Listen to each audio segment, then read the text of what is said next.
o sino das notificações. Luiz Saião expõe verdades ocultas e deixa Igor do Flow assustado. Canal Despertamente, link na descrição. Olá, meus ilustríssimos amigos e amigas, bem-vindos a mais um vídeo aqui no seu canal favorito, predileto, o Verdades Ocultas da Bíblia. Como vocês estão? Eu espero sinceramente do fundo do meu coração que todos estejam bem. Já vou avisando aos desavisados que estão chegando aqui no canal, se você quiser assistir a esse corte sem interrupção, eu quero ver pleno, eu quero ver apenas a explicação de Luiz Saião, porque eu sou totalmente curvado à explicação formal da igreja, da igrejinha. Você vai lá no Despertamente e assiste lá. Aqui você vai ter comentários com profundidade, informação técnica, arqueológica, histórica, científica, acadêmica, metodológica, que você não vai ver na sua escolinha dominical, tá bom? Então Luiz Saião vai falar aquilo que é conveniente. Eu vou falar aquilo que para muitos é inconveniente. Já estou deixando logo aqui de cara. O nome do canal é Verdades Ocultas da Bíblia. Então, como ele disse ali no título do canal Despertamente, que ele fala verdades ocultas, então é pertinente a nós aqui. Vamos, então, entender essas verdades ocultas. Recado dado, quem já é VOB raiz sabe como funciona. Eu vou comentando daqui, vocês vão comentando aí. Beleza? Vamos lá, vambora, play!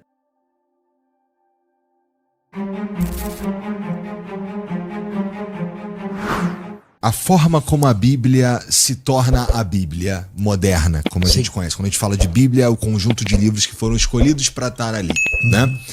Eu suponho, vou chutar que tu já teve algum tipo de contato com evangelhos apócrifos, por exemplo. Claro, oxe. Pois é. Esses evangelhos, bom, se é que dá para chamar assim, mas esses textos, eles contam alguns outros, contariam um lado B de algumas histórias que estão na Bíblia, com alguns outros personagens, às vezes, né? Até, eu ia dizer fantástico, entre aspas, fantásticos, como, por exemplo, Lilith, né? Sim, sim. Duas coisas, então.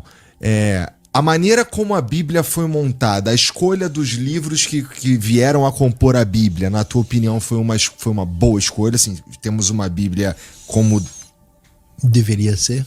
Porque é meio complicado, porque meio que a gente tá falando do que seria a palavra de Deus, né? Sim, sim. Então eu suponho que... De boa, pode perguntar, do jeito que você quiser, tá de boa. E os apócrifos, eles podem ser considerados textos sérios ou não? Então vamos lá. Primeiro, assim, são duas coisas assim um pouquinho diferentes, né? Você tem no Antigo Testamento que vão surgir essas conversas sobre Lilith e outros textos. Então, o Antigo Testamento, que tem o mesmo cânon no contexto judaico e no contexto protestante evangélico, são os 39 livros que nós temos. E assim, não tem praticamente nada muito antigo de que de fato você diga, olha, esse negócio devia estar aí, não tá, porque o que trouxe muita revelação sobre o Antigo Testamento foi a descoberta dos manuscritos do Mar Morto, onde quase todo o texto daquilo que é chamado de Bíblia Hebraica, o Tanakh, né, que na verdade é essa aqui, né, que está aqui para a gente ver. Esse aqui é o nosso Velho Testamento no texto original, quase todo em hebraico, alguns poucos capítulos em aramaico. O que tem de controvérsia nessa história é os chamados livros que aparecem na Bíblia Católica, que são chamados livros deuterocanônicos, que é a 1ª e 2ª Macabeus, Tobias, Judite, Eclesiastes. Não, calma aí. O que tem de controverso nessa história é que não é exatamente igual, são versões do Antigo Testamento. Quem é VOB raiz já sabe disso, com certeza absoluta. E o incremento que eu faço aqui, até para o pessoal que é raiz, que eu estava estudando isso esses dias, para escrever um artigo para o nosso portal verdadesocultasdabiblia.com.br, é que também nós não encontramos lá, entre os manuscritos do Mar Morto, o livro de Esther, e nós não encontramos também porções, né, do livro de Esdras e Neemias, né? Grandes porções, grandes textualidades. Então nos dá indícios de que estes livros, por alguma razão, os sectários de Qumran não mantiveram esses livros entre eles. Além das diferenças textuais, versículos maiores, menores, que são coisas que eu trago para vocês aqui e vou reforçar para vocês entenderem. Eu vou escrever um e-book sobre isso, numa linguagem técnica, mas acessível, para que a gente entenda a diferença entre texto massorético, manuscritos do Mar Morto e Septuaginta, porque tem muita mentira sendo dita no meio confessional. Então nós vamos publicar esse e-book para trazer elucidação sobre estas questões. Fantástico, Baruque e sabedoria. Esses livros não são livros problemáticos ou ruins. Eles são livros da tradição judaica, escritos em grego, no Sim. período, digamos assim, em que a região foi helenizada, e principalmente aí em torno do terceiro e segundo século, livros da época dos Macabeus ou dos Asmoneus, como é chamado.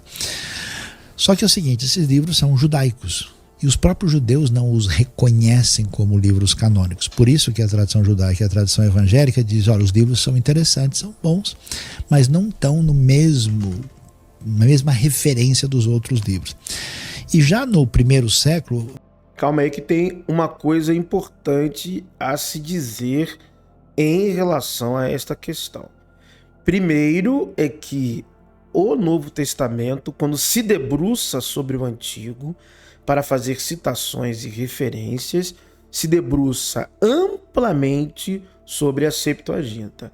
Então a versão do Antigo Testamento que está se debruçando o Novo é majoritariamente sobre a Septuaginta.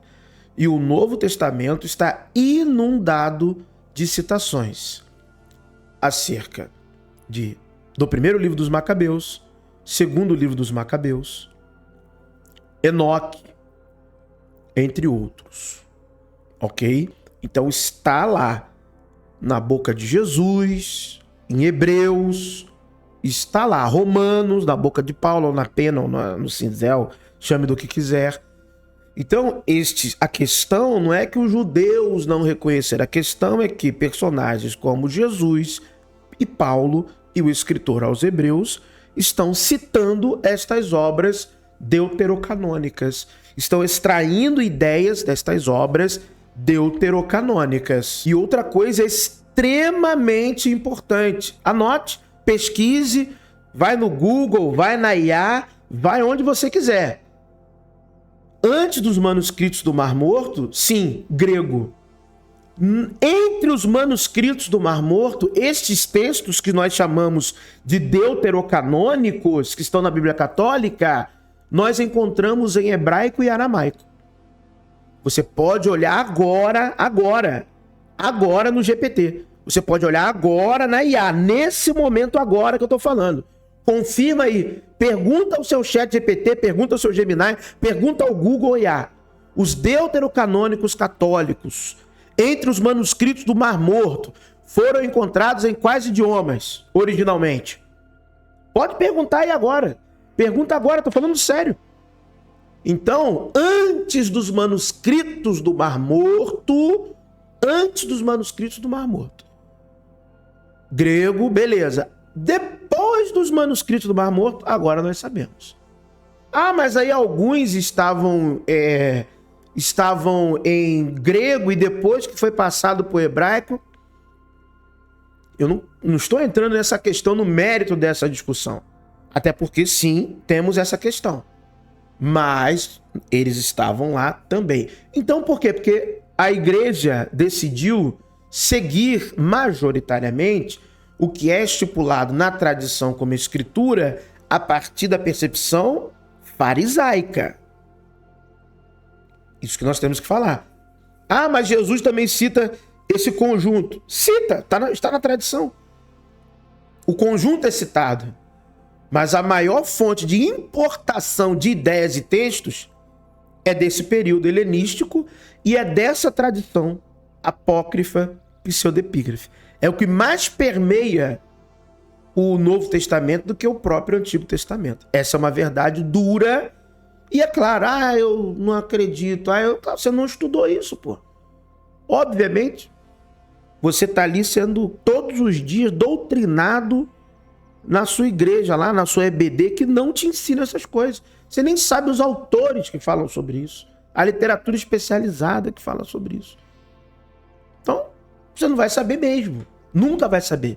Você vai morrer acreditando em coisas que não são verídicas.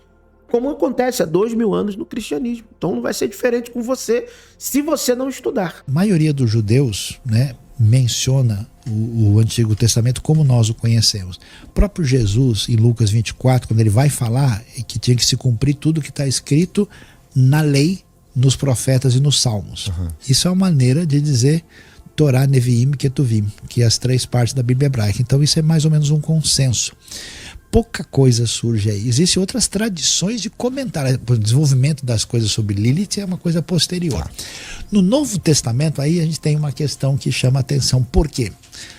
Tem o Evangelho de Tomé, tem as histórias lá de Maria Madalena, tem não sei mais o quê. Qual é a questão? O Novo Testamento é elaborado, né, numa época muito próxima dos acontecimentos. Então, tudo que acontece com Jesus ali vai até o ano 30.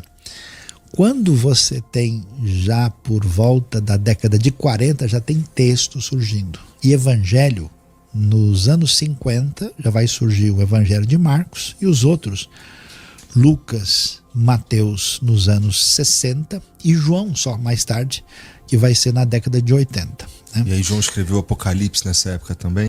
Lembrando que propriamente dentro da literatura especializada existem amplas discordâncias acerca destas afirmações. Isso já foi majoritário. Só que o método está evoluindo. Só na cabeça do crente é que não, já consolidou. Não. A ciência evolui, a metodologia científica evolui, a aplicação do método histórico crítico tem cada vez pessoas mais proeminentes aí surgindo o mundo afora. Temos agora a IA. Então isso já cada vez, por exemplo, essa datação do Evangelho de Marcos em 50, eu tenho bíblias aqui de estudo antigas na minha casa que falam isso. Aí já tem umas bíblias ali de 2015 em diante que já data o Evangelho de Marcos em 60 a 65. Então, essa datação que o Sayão está apresentando, eu não vou chamá-la de errada, mas eu vou chamá-la de antiga. Não está mais se datando nessa época. As epístolas paulinas, a primeira epístola paulina, já está na década de 50, a epístola aos Tessalonicenses. Já está em 50. E está evoluindo mais ainda. Por quê? Porque agora tem a IA. Você pode criar um agente só para fazer verificação e interpretação do grego que está ali, para saber se realmente é do século I. E tem surpreendido muita coisa. Porque é uma capacidade de reunião de informações para analisar um quesito que nós, seres humanos, não temos como fazer. Então são ferramentas que, se você souber usar, a crente, sei lá. A maioria dos cristãos é meio estranho. Mas vamos continuar. Sim, depois do Evangelho, já chegando nos anos 90. E aí o que acontece nesse cenário do que a gente vai encontrar aí? Esses documentos, existem mais de 5.500 manuscritos do Novo Testamento. Alguns, inclusive, você tem um papiro Cópias com suas que foi variantes. encontrado no Egito, e ele é o papiro Rylands, como é chamado, e que está hoje em Manchester, na Inglaterra. Ele é do ano 130, um pedaço de João 18. É muito próximo do texto original. E como você tem muitos manuscritos, os estudiosos aí não rola a questão de religião. É uma questão técnica de crítica textual. O principal material técnico é editado por 2 especialistas de uma comissão maior, que é chamado o Novo Testamento Nestle Aland, Mestre Eberhard Nestle Kurt Aland, publicado pela Deutsche Bibelgesellschaft, Sociedade Bíblica Alemã, numa sintonia com a Sociedade Bíblica, Sociedades Bíblicas Unidas. O que o pessoal faz? Faz um trabalho de comparação com todos os textos, Isso. trazem o que a gente chama de uma recensão, aquilo mais próximo possível do texto original, com uma série de notas dizendo, olha, esses manuscritos, assim. Todos esses materiais apócrifos são muito posteriores. São posteriores. É coisa Entendi. que só surgiu no 2º século, Isso. no 3º século. Verdade. E, por exemplo, boa parte desse material que entra na mídia popular, ele é um material produzido por gnósticos, que já é uma galera que já tem uma ideologia, já tem um próprio pensamento, Nag Hammadi. e escreve aquilo que escreve já em função de um outro contexto, de uma outra época. Então não dá para... A gente tem algumas coisas que a gente podia discutir. Por exemplo, a Epístola de Clemente de Roma, que aparece Sim. no finalzinho do 1º século e começo do 2º século. Perto de Apocalipse. É perto de Apocalipse. Isso sim, isso não. Por exemplo, alguns livros na Bíblia eles foram questionados. Inclusive, tecnicamente, eles chamam de antilegômena, que eram os livros questionados. Por exemplo, o livro de Esther no Antigo Testamento Sim. é um livro muito doido. É falso. Porque não fala o nome de Deus. Não é por E a isso. história de uma órfã judia Não. que mora no Império Assírio e casa com um rei divorciado que mandou a mulher embora e faz parte Vou esperar ele terminar de falar negócio sobre desse. isso E aí, o pessoal ficou meio assustado. Os rabinos ficaram de barba em pé lá com esse negócio. O livro Cântico dos Cânticos, que é um poema amor. Não, vamos lá, olha só. O problema do livro de Esther é o seguinte: é que é falso. Esther está. Mordecai é Marduk. Amã é o deus Umã, o Umã.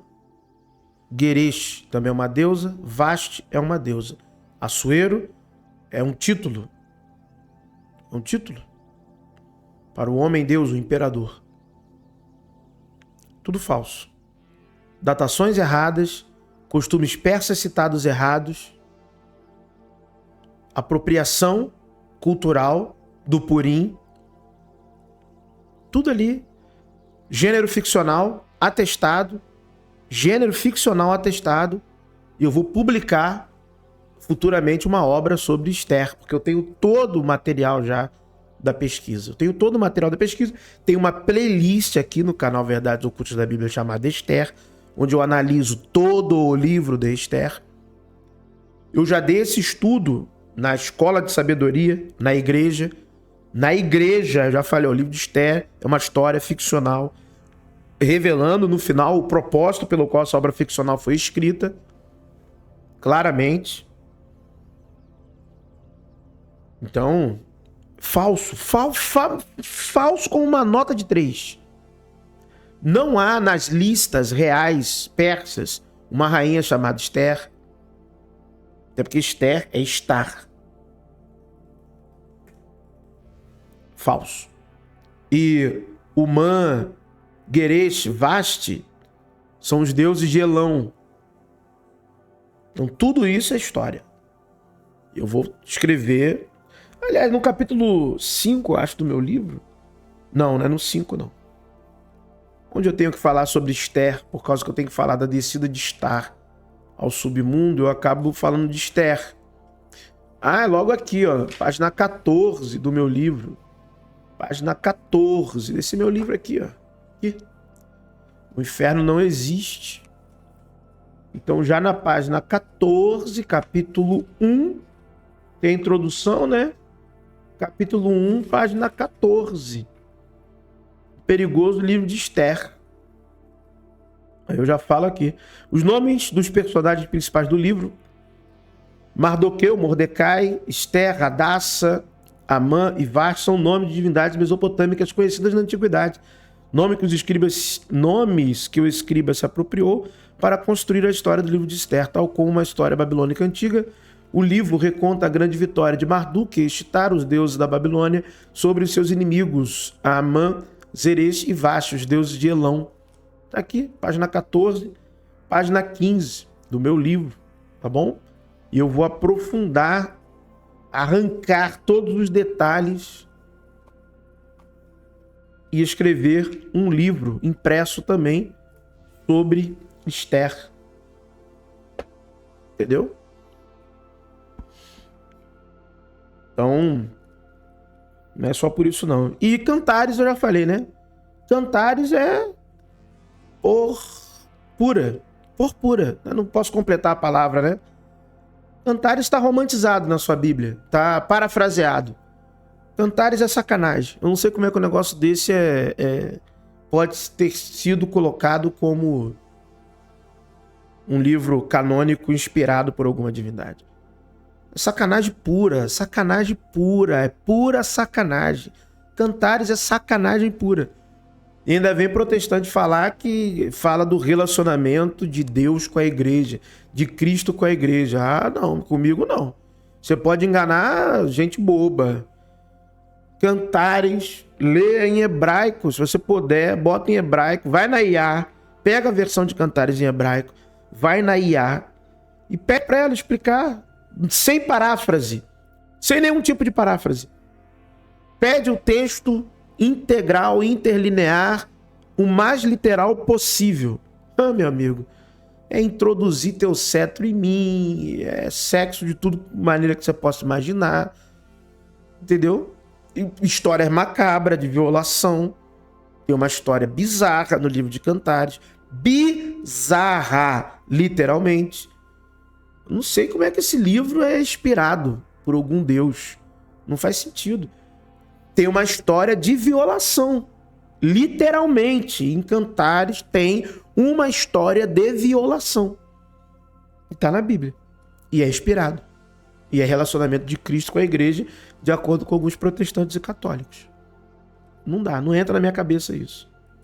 Tem coisa que é bizarro e a religião sustenta da maneira mais bizarra possível ainda. Poroso, inclusive, meio forte em muitos textos. O cara, isso aqui não tá muito religioso, não. Tá bom, entendi. Entendeu? Mas, no correr dos anos, houve um consenso na comunidade da fé e os livros foram aceitos. No Novo Testamento também aconteceram isso, com o 2 Pedro, com Judas, algumas questões sobre isso, mas logo no início, sabe como é que a coisa se encaminhou? Que no 2º século teve um sujeito meio doido chamado Marcion, mais lúcido que e ele existiu. começou a dizer o seguinte, ó, tudo que tiver no texto do Novo Testamento aí, que for judaico, tem que tirar fora. O cara é meio antissemita assim. Não. E aí o pessoal falou, não, calma aí, a gente tá usando isso aqui. Não. Marcião era lúcido, na minha opinião. Marcião era rico, teólogo, tem um vídeo aqui sobre Marcião. Rico, teólogo, o cara era lúcido. Ele olhou o que muitos perceberam depois, mas todo mundo fica quieto para não arrumar problema. Calma aí. Tem algo estranho aqui. Tá no contexto judaico, Jesus era judeu. Mas fala mais de outra coisa do que de judaísmo aqui. É uma ruptura com o judaísmo e é algo que é diferente do judaísmo. Ele tinha as ideias próprias dele que, obviamente, não dava para tancar. Ah, o Deus do antigo é um, o Deus do novo é outro. Não, Marcião, aí você está apelando demais. Mas talvez, na verdade, para Marcião, faltavam elementos que nós temos hoje.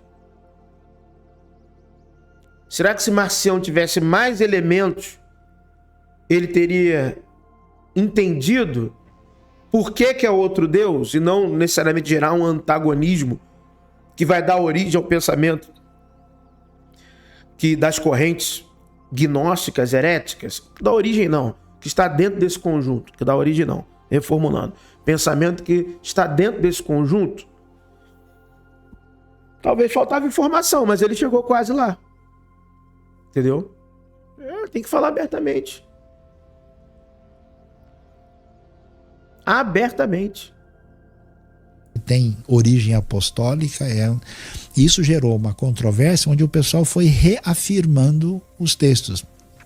De modo que quando você chega no 3º século, existe um consenso que vai se fechar completamente no 4º século, especialmente num encontro que aconteceu em Cartago, e a partir daí nunca mais os 27 livros foram questionados. Agora, claro, Hoje em dia, né, para dar ibope, porque o pessoal não tem conhecimento técnico, alguém diz, olha, tem um outro evangelho que, né, esse material apócrifo, pseudepigráfico, ele tem. Não necessariamente por isso, senhor Luiz Saião.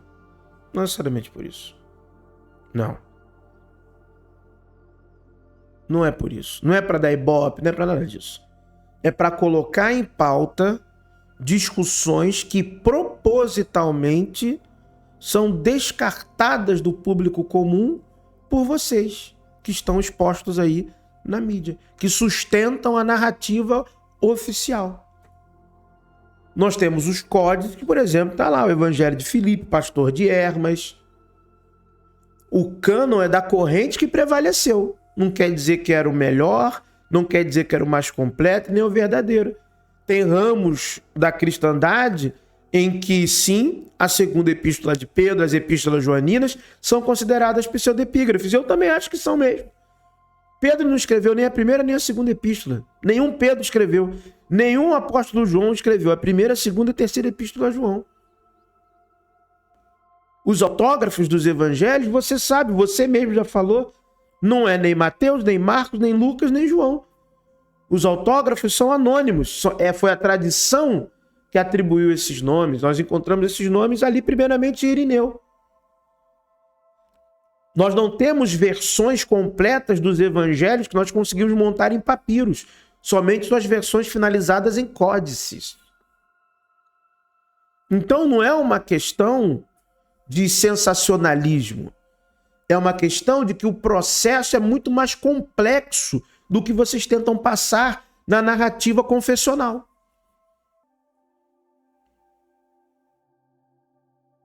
Como se o Apocalipse foi aceito assim, vamos aceitar, porque é isso aí. E o fato de haver uma imposição da ortodoxia, silenciando e calando outros ramos da cristandade, não quer dizer que essa ortodoxia está certa. Bart Ehrman lançou um livro muito bom falando sobre a corrupção ortodoxa, de como aqueles que eram ditos ortodoxos, ou que se auto-intitularam, ou que nós atribuímos a eles o título de ortodoxos, eles corromperam o texto. Eles editavam o texto ao seu bel prazer. Então isso é um fato. A discussão é mais complexa do que isso.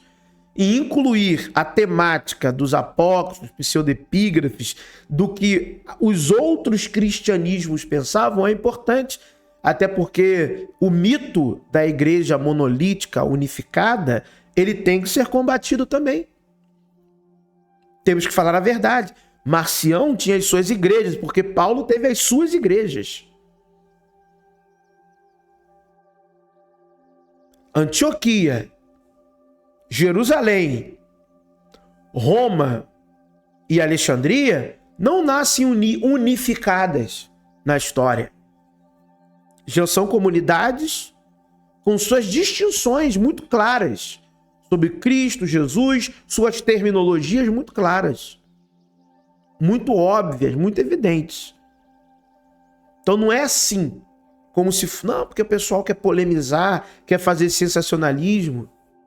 Há de se ter um determinado pensamento mais honesto em falar que há uma complexidade que exige o agregar de informações que desafiam a narrativa oficial.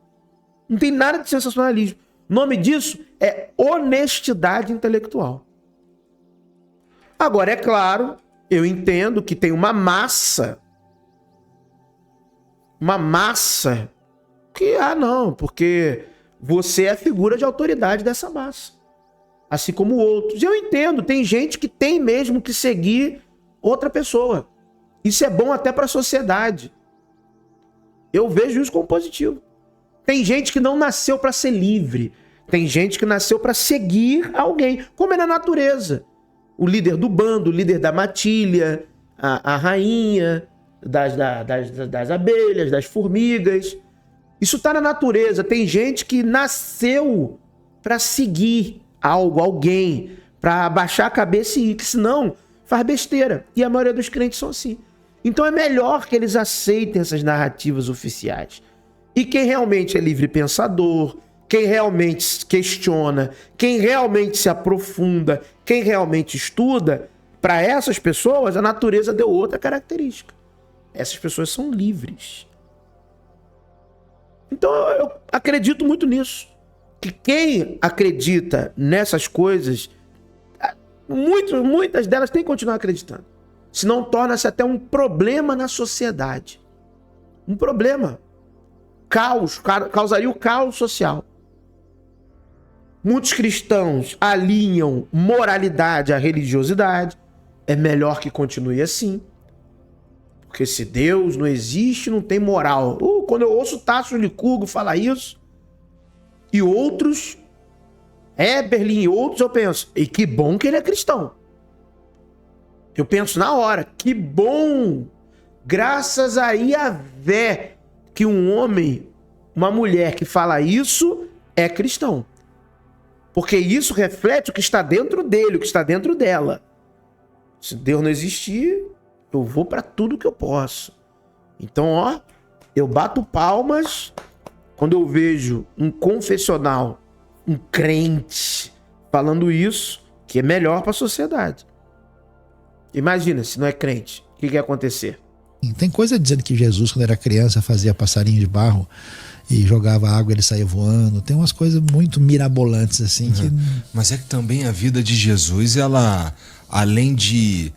Bom, o que está descrito na Bíblia é muito fantástico, incrível, assim, recheada de milagres e de acontecimentos divinos mesmo, mas também tem uma lacuna muito grande ali de tempo na vida de Jesus, que eu suponho que que as pessoas especulam. Com certeza, e isso faz sentido especular. Só que o que acontece? Jesus aparece, né, descrito na ocasião do nascimento, é bem celebrado. Depois, quando ele tem 12 anos de idade, na verdade ele está fazendo tipo o bar mitzvah dele no templo de Jerusalém, está lá respondendo perguntas, né, porque ele é um menino judeu da sua época.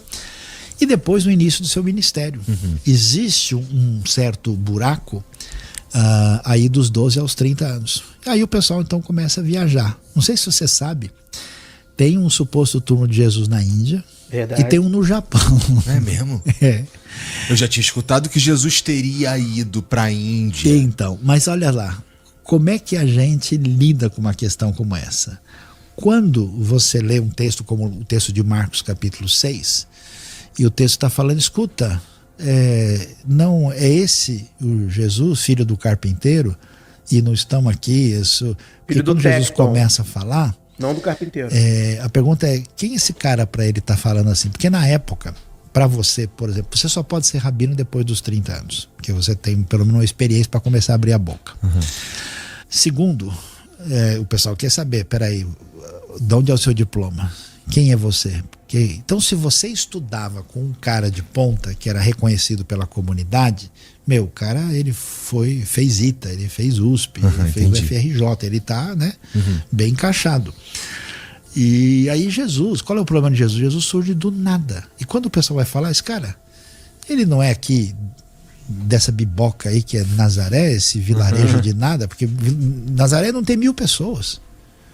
E não estão aqui os seus irmãos, suas irmãs. Então, quando você vê essa descrição, você vê que Jesus é conhecido e que as pessoas falam sobre ele, a família dele, a história dele. Então você fala, peraí, não é bem assim que ele estava passeando em outro lugar, porque ele é descrito dessa maneira. A segunda coisa... Conhecido não, reconhecido entre o seu escopo geográfico e demográfico da sua comunidade, de acordo com a narrativa textual.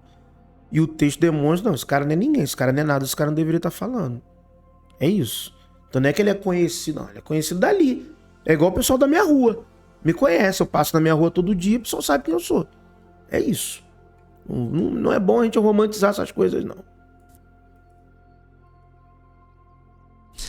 É que se Jesus foi para o Egito, como alguns pensam, ou ele foi para a Índia, era natural de encontrar nos seus ensinos alguma coisa pertinente a isso. Mas o Egito a gente encontra. Linguístico, e você não tem nada sobre isso.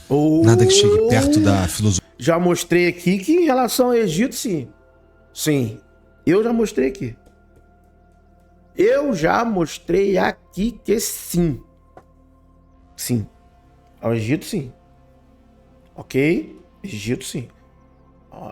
Pertinente ao tipo de linguagem que se usava em Alexandria para diversas ocasiões. Sim.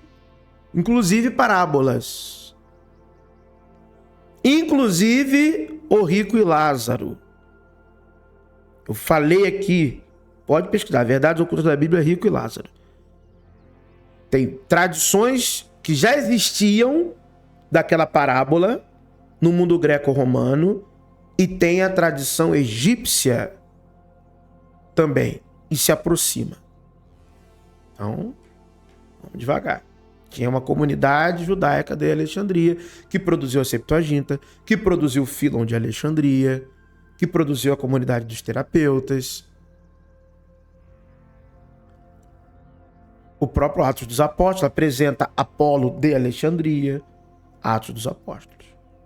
Então, filosofia e cultura da época desses outros. Jeito, nem de Egito, nem de Grécia, nem nada disso. E quando Jesus fala, qual é a conversa dele? Conforme profetizou Isaías, a meu respeito, o que foi dito na lei. Vocês acham que eu vim destruir a lei? Jesus fala e conversa como um rabino judeu. E aí sim você pode dizer, dos grupos da época, qual é o grupo com o qual ele parece interagir de maneira mais dentro do tipo de abordagem? É dos fariseus. Porque você tem os saduceus. Discordo, mas vou esperar ele terminar de falar isso aqui. Deixa eu ver se ele vai tocar em um ponto que eu tô pensando aqui. Que são ritualistas, que aceitam só a lei de Moisés e estão no templo. Os fariseus é que ficavam estudando a Bíblia e argumentando em cima disso. E aí você tem os caras do deserto, que acham que o mundo vai acabar e estão afastados de todo mundo lá e não querem nada aqui, tipo o pessoal de Qumran, né? E a galera que era mais da pesada, que era, por exemplo, os caras que eram zelotes, né? Que era o pessoal, assim, pós-MST, né? Esses eram mais aguerridos. Eles matavam o romano. Os caras tinham até um... Tá, vamos lá.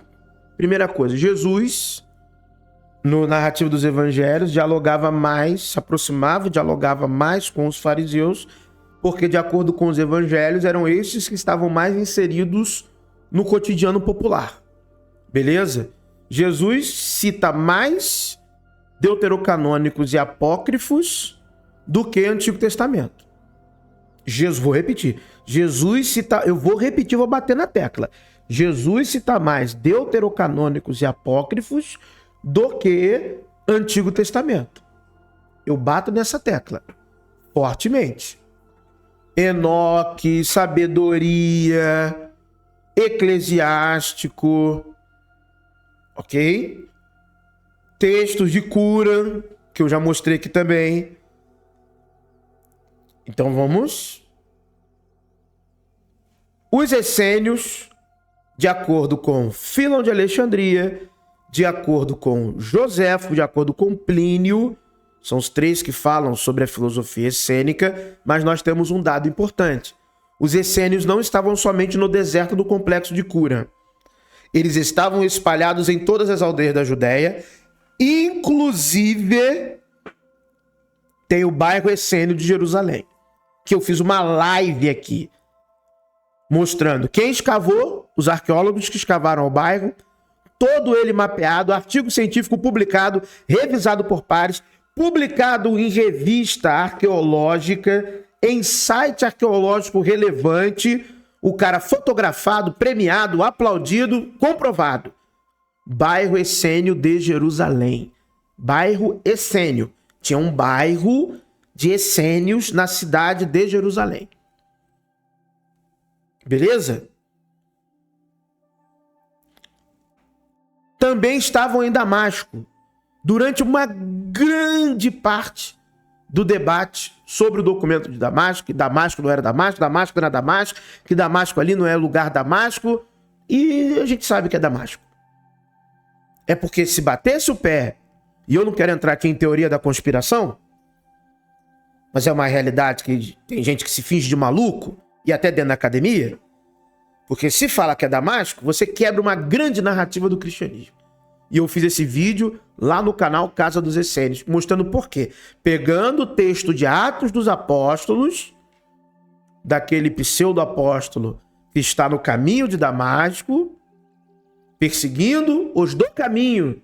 E eu pego o trecho do documento de Damasco, em que eles são chamados de o quê? De que eles são chamados?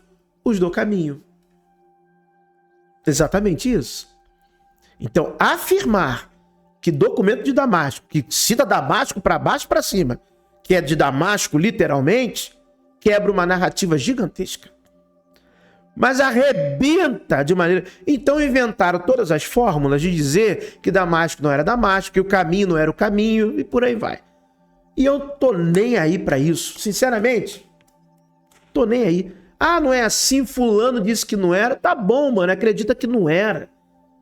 Tá ali no texto, na tua cara. Você pode ver 10 vezes. Porque tem gente que nasceu para bater continência para outro. E tá cheio de gente assim no meio religioso, cristão evangélico, protestante principalmente. Nasceu para lamber outro. Pode estar na tua frente. E eu conheço gente assim. Pode estar na tua frente, a verdade assim, na tua frente. Na tua frente. Ah, mas não, mas o Saião não disse. O Vailate disse isso, Saião disse, Rodrigo Silva disse aquilo outro. Pode estar na tua frente. Ah, mas Iago Martins, ah, mas meu pastor, meu presidente, porque a pessoa nasceu para ser subjugada por outra. É a natureza, e pode ser homem, pode ser mulher, pode ser o que for, é a natureza dele, ele nasceu para aquilo ali. Pensar sozinho, pensar livremente, pensar por si próprio, não é a natureza dele, não é a natureza dela. Então você não briga, você não discute. Não briga, não discute com gente assim. Você só concorda e vive livre desse tipo de gente.